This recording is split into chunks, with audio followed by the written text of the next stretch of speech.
Após ser criticado, o governo Lula recuou sobre a decisão de impor sigilo às visitas que o presidente recebe no Palácio da Alvorada. A decisão de esconder a lista de nomes foi comunicada pelo Gabinete de Segurança Institucional há 10 dias. Agora, o GSI modificou a decisão e afirma que dará publicidade aos nomes dos visitantes. Durante a campanha eleitoral, Lula atacou Jair Bolsonaro por ter imposto sigilo em atos do Poder Executivo. Já no primeiro dia de governo, o petista divulgou a lista de convidados de Michele Bolsonaro, que estava sob sigilo. O documento revelou, entre outras coisas, apenas visitas de cabeleireiros, o que frustrou a esquerda. José Maria Trindade, é um recuo do presidente, né, Zé? Diante da contradição, né, que foi essa imposição do sigilo, né? Não, e tem que ser aberto, sim. Ô, Vitor, eu participei muito intensamente aqui, acompanhando, claro, né, da tentativa do ex-ministro Wagner Rosário de se fazer um código de conduta, né, na verdade, uma regulamentação do lobby, um código de conduta das autoridades, do presidente da República, ministros e secretários. Em primeiro lugar, vem a dificuldade de agenda, como definir o que é prioridade para a agenda. Ele tentou colocar na internet quem queria uma agenda, isso lá no governo do ex-presidente Jair Bolsonaro. Quem quisesse um encontro com o ministro simplesmente faria demanda através da internet e entraria numa fila. Ele viu que não daria certo porque o ministro perderia ali a capacidade de agilizar a sua agenda.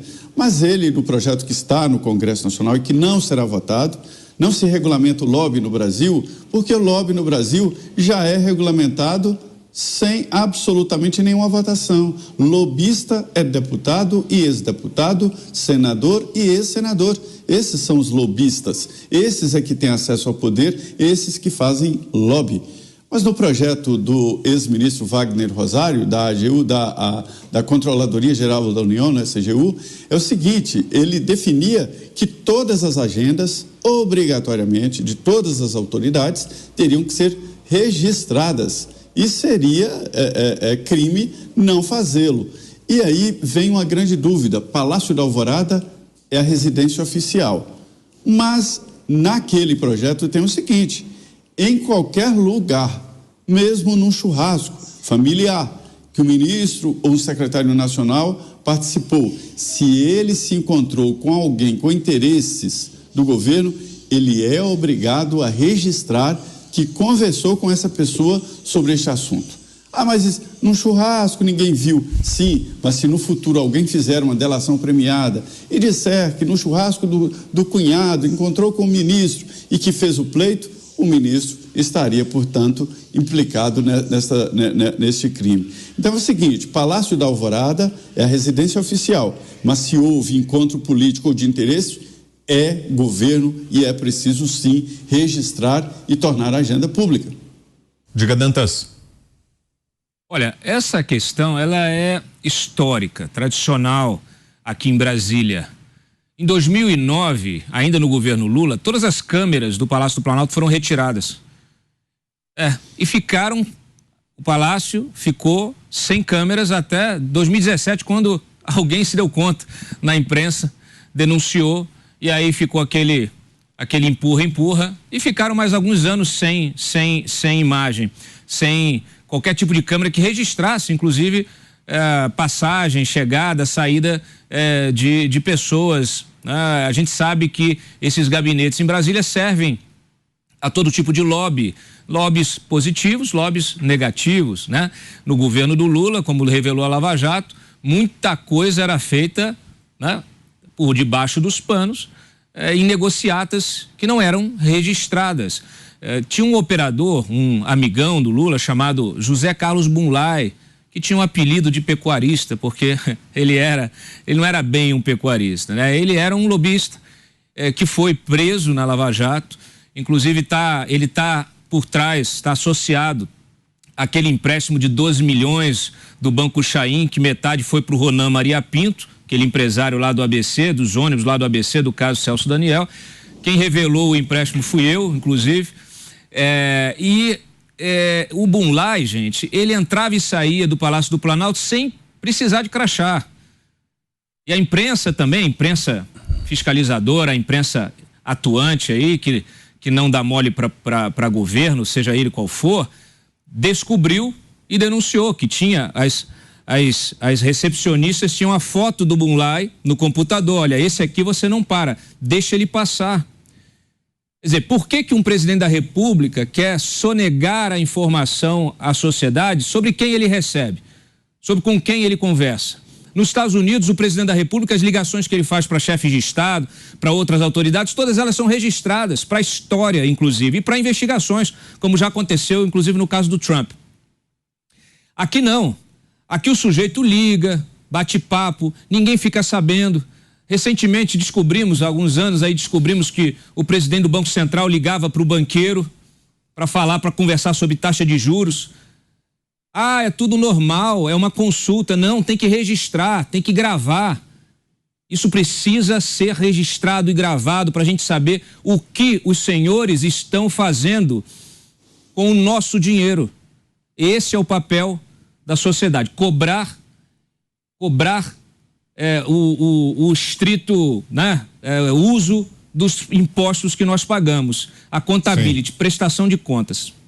Você, Pavê, o que acha? Dantas falou aí do banqueiro que era consultado por presidente do Banco Central. Não precisamos ir longe. Tem empresário no Brasil que sabia que a empresa ia quebrar na bolsa porque ia fazer uma denúncia contra um presidente da República e vendeu todas as suas ações no dia anterior. E esse empresário estava na comitiva que iria para a China com o presidente Lula. Não preciso dizer quem é, todo mundo sabe. O lobby no Brasil, a gente tem que ficar de olho, como disse o Zé, a gente precisa ficar bastante de olho, então, em ocasiões como o evento da LIDE. A LIDE, afinal de contas, ela aproxima muitos interessados com autoridades públicas. E, por fim, que notícia boa é essa que Lula recua e tira sigilo de visitas? No mês passado, a gente já viu o mesmo governo voltar atrás sobre a retirada do sigilo dos convidados da festa da posse de Lula. O que é que garante que daqui a pouco eles não vão voltar atrás? Gamota. A decisão de esconder a lista de nome de visitas havia sido comunicada pelo GSI em 21 de março. Agora, o GSI modificou a decisão e afirma que dará publicidade aos nomes das visitas.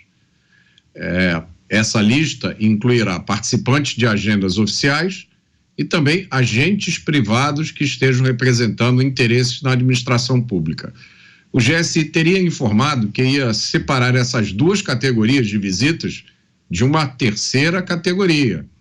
Essa nova categoria incluirá as visitas consideradas de caráter estritamente privado. Essa nova categoria permanecerá sobre sigilo. Ou seja, é como diz aquela frase do escritor Giuseppe Tommaso di Lampedusa, no seu romance Il Gattopardo: tudo muda para que tudo possa continuar como está. Agora, Zé, era uma contradição mesmo, até pela exploração que foi feita do tema durante a campanha do presidente Lula, né? Falou muito sobre o sigilo do cartão de vacinação do ex-presidente Bolsonaro, foi tema até dos debates do segundo turno, em que estavam só os dois, né? Enfim, Lula bateu muito nessa tecla do sigilo, era uma contradição gritante, né, Zé? E uma desonestidade intelectual muito grande. Veja bem, a história, a lei era de sigilo eterno, né? E envolvendo, inclusive, algumas informações pessoais. E não há nada mais pessoal do que informação médica sobre vacina e tudo mais. O que acontece? Houve uma redução de sigilo eterno para sigilo de 100 anos. E aí publicaram apenas que, no governo anterior, se colocava tudo em sigilo de 100 anos. Na verdade, a decretação foi de redução de sigilo eterno para sigilo de 100 anos. Daqui a 100 anos, não tem problema você divulgar algumas informações que podem ser até pessoais dos presidentes da República, né, que vão passar pelas primeiras damas e familiares. Então, houve sim, Vitor, você tem razão, uma exploração muito grande sobre essa história de sigilo. E agora eles fazem tudo de novo, o grupo do presidente Lula fazem tudo até com maior sigilo, com maior gravidade, né? É isso que a gente está mostrando aqui e indicando de que o discurso de campanha nesse item não está sendo levado a sério. Não há que se ter sigilo em governo. Governo é uma situação aberta. Governo não é um direito individual. Ninguém elege para 4 anos um ditador. Elege um gestor para 4 anos. Aceita-se a eleição, quem perde e quem às vezes até nem votou, mas não é para que ele seja um ditador, é que ele seja um gestor e que cumpra as leis. E as leis falam em transparência no serviço público.